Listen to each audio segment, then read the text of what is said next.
The details matter. Every person matters. He is a straight shooter. I love that he helps the community. He's committed to his clients in a way that you never feel like you're being left out. He applies the same attention, the same strategy. Very smart. Whether it's with their sons or daughters in trouble with the law, it's my clients who inspire me to keep pushing. I can't let them down. And welcome to another edition of South Texas Now. This is attorney and nurse practitioner Joe Flores, reminding you to join us each and every weekend right here on CBS and NBC. I've got a great guest with me that he's coming like a storm to South Texas, a good one. Vicente Gonzalez, United States Congressman. How's that? It's a real pleasure to be here with you. Yeah, you know, we ran into each other at a restaurant. I've seen you in court a few times. And, you know, I'm just glad you're here with us. Glad to be here. Glad to be back in Corpus Christi. Well, tell me, you know, and I'm sure this is a good introduction to all the voters here, because, ladies and gentlemen, he's going to take over most of Corpus Christi and the area, along with a good family friend. I know his dad, Bobby Pulido, who's going to be in my neck of the woods, Jim Wells County. So let's start out. Tell us a little bit about your education, training, background, where you grew up. Yep. Well, I grew up here in Corpus Christi, went to St. Cyril for elementary and South Park for junior high, and went to Carroll for high school. I have an unconventional story because I left high school at my junior year and later returned to college through a GED and finished university and became a lawyer and practiced law for 20 years before coming to the United States Congress.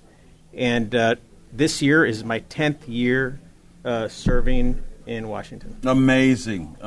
And tell me a little bit about your family. Yeah, so my both of my parents lived here till they passed away. My father was from here. He was a U.S. Merchant Marine and a Korean War veteran, and lived here. He was a small business owner till the end of his life. And my mother is originally from Monterrey, Mexico. He married her at a very young age. And she lived here her entire life, for over 50 years, passed away 3 years ago now. And so this was home for our family.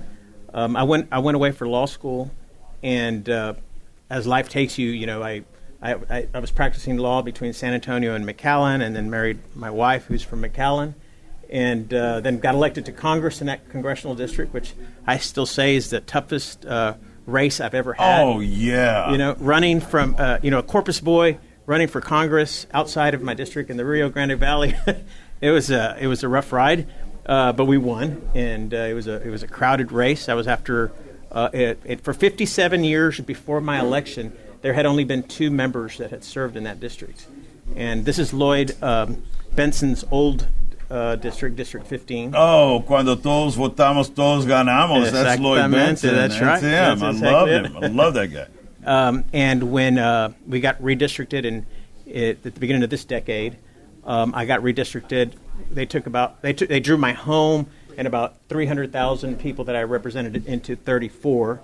It was about 70% new district. It was meant for me to lose. But we won again, and we did it again last cycle.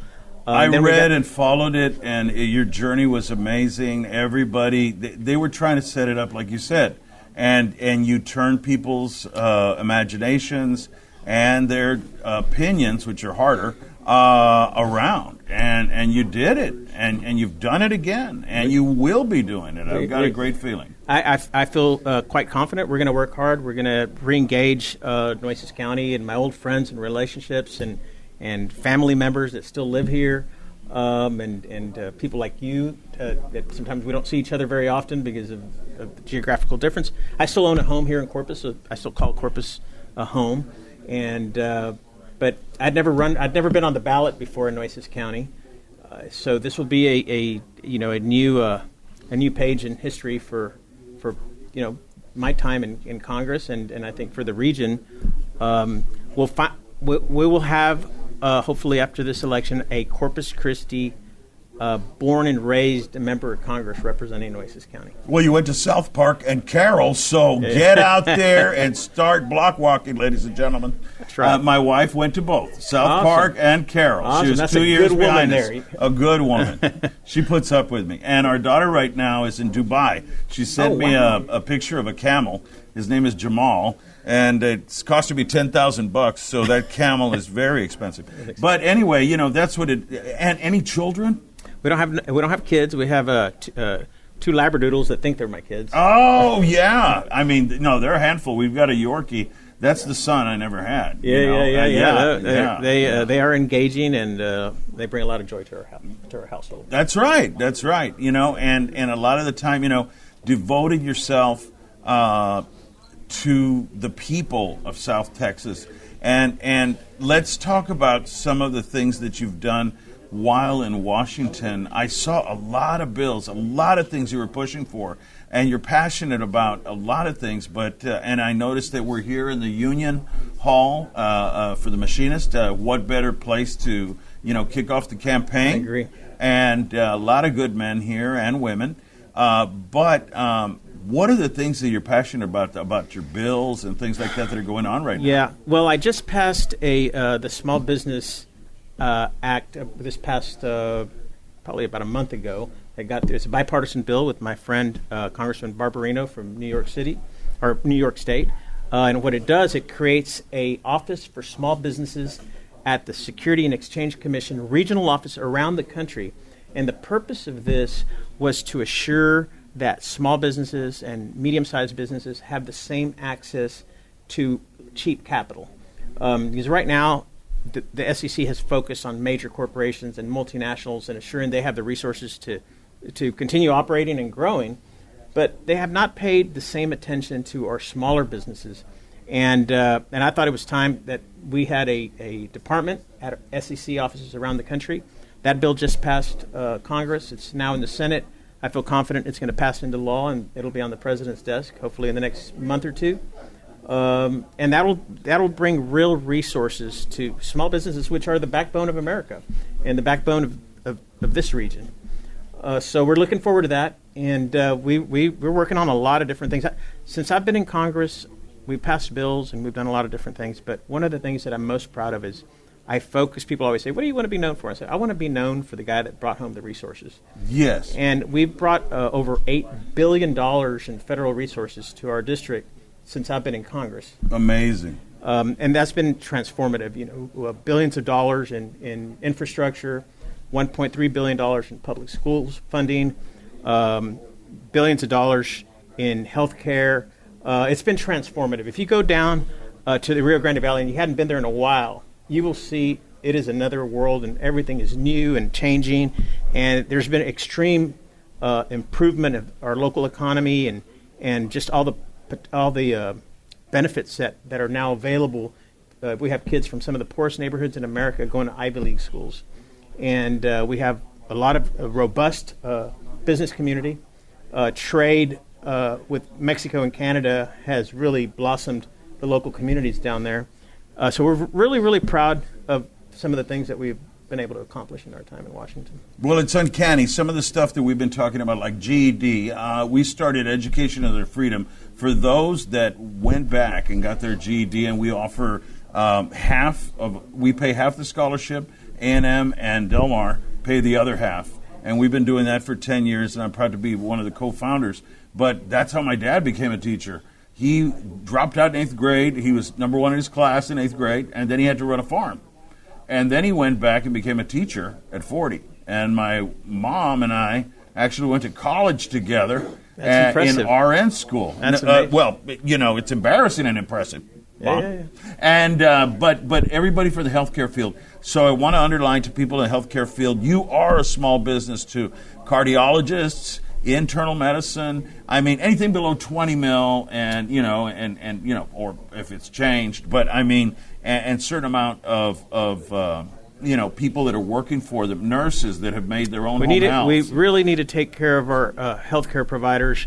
We have a shortage of nurses, a shortage of doctors, a shortage of so many healthcare professionals in our region across South Texas, and we should create more opportunity to train more people.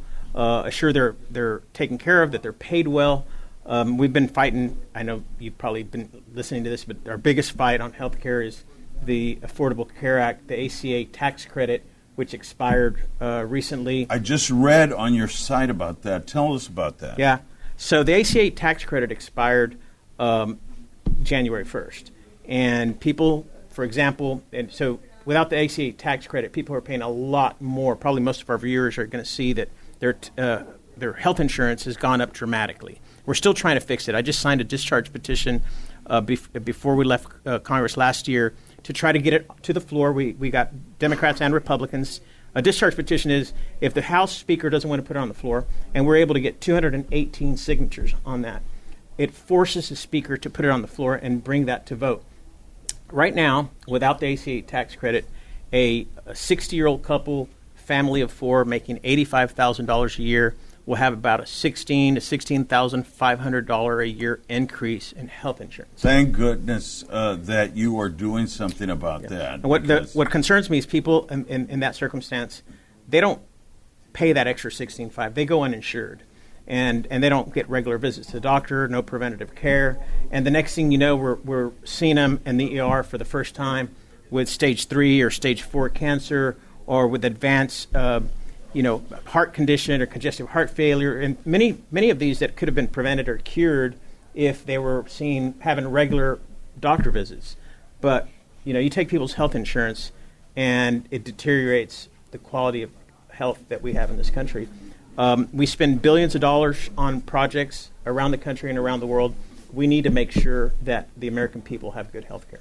Yeah, and not only that, but I wanted to underline, as an RN and a nurse practitioner that went to law school, I'll tell you, I talked to a couple of 100,000, and I blogged to them out there, and I want to reach those nurses that are leaving the bedside, because I hear the same things, that they're understaffed, they're being under a microscope, said, you didn't bring enough ice chips to bed 1, so you're going to not get a 3s and 4s on your evaluation. And everybody's saying, well, I'm not going to work here in the hospital anymore. Who is going to take care of the gray tsunami that's coming? And that is the thing that I want to encourage nurses and physicians to not leave the bedside. That's right. But how can we do that? Yep. And I know that a lot of CEOs get a lot of allegations of greed and profit over patients. But what is the reality? Yeah.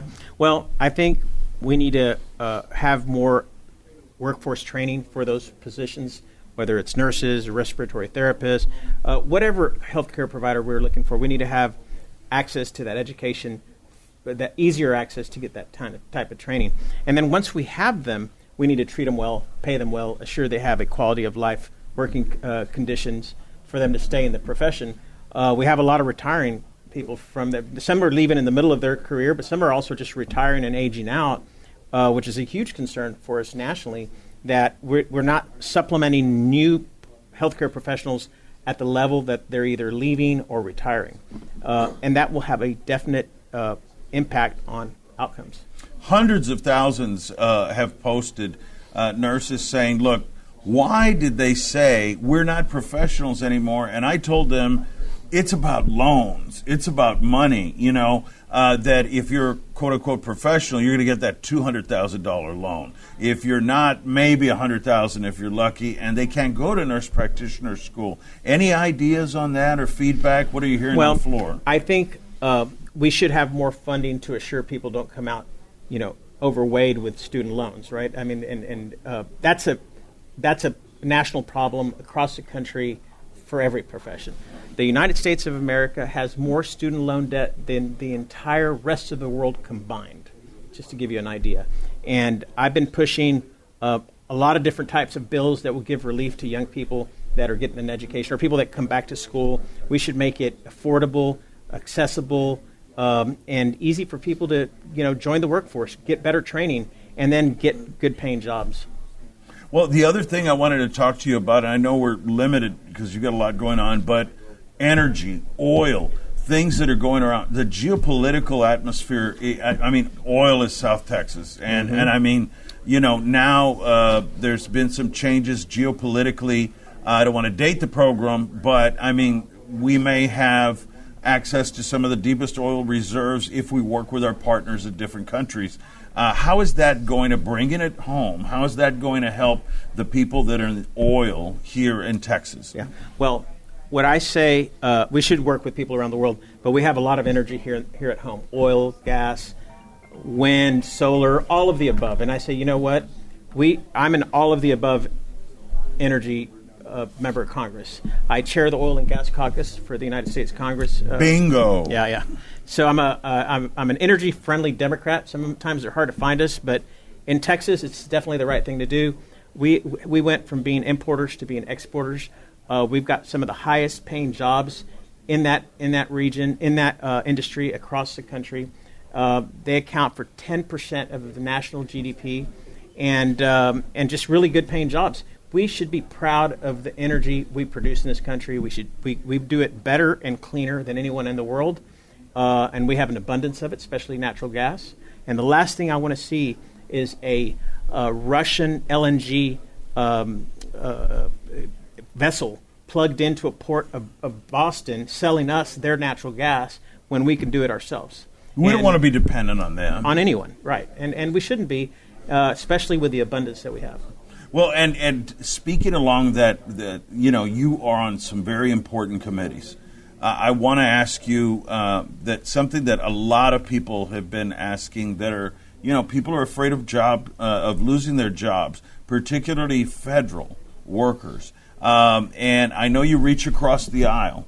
I had the privilege before Ted Kennedy got sick, and he was the last, and I'm glad to see you're doing it, reaching across that aisle, and we're so divided right now when we can be so together. Yeah. Right? And so how do you do it? Yeah. When you're hearing the rhetoric that, far-right Republicans, far-left crazy Democrats, how do you bring it together? Yeah, well, I'll tell you, one of the most disgraceful things that have happened in Washington and around the country is that we've allowed a sliver of both the extreme left and the extreme right to hijack the governmental process. It's true. Right? We've allowed that, and I fight every single day to try to bring us together. I'm a Blue Dog Democrat, which is one of the most centrist folks in my party. C'est moi.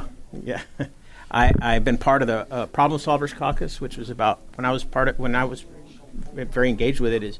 It was 44 of us, both half Democrats, half Republicans, that would get together every single week to find issues that we found common ground on, which was energy, healthcare, education, infrastructure. At the end of the day, I always tell folks, 90%. I can put all Americans together in one place, and 90% of every issue, 100% of Americans will agree on. It's 10% that divides this country, and we need to start working through those issues. And the only way we could do it is by sitting together and meeting each other and hanging out and becoming friends and being able to build a trust that's diminished over time. I can tell you, when I first got elected to Congress, which was 10 years ago, and I came in January 3rd, 9 years ago, we all went through this kind of, I call it the indoctrination process, right? They house us in a hotel for 3 days, and they train us on how to be a member of Congress. And it's both Democrats and Republicans, and we have lunch together, and maybe we have a cocktail in the evening before we go to sleep. And we do that for 3 days, and we really bond and make good friends. But January 3rd comes, they swear us in, and everybody goes to their beehive, and we never talk to each other again. Yeah. So really, it's far out. The process is wrong. So I had to make it an effort to go to the other side and shake hands and meet people, and I would go to my committee. It's one of the largest committees, Financial Service, and I would do my research on every single Republican member in my committee, and would go up to them and shake their hand and introduce myself and try to build a relationship. And over time, I've built some really good friends, and that's how I've been able to pass legislation. Even when we're in the minority, we don't have the House, we don't have the Senate, we don't have the White House. I just passed a bill 2 weeks ago. We wouldn't have been able to do that if we don't have friends on the other side of the aisle that trust us and that we trust them.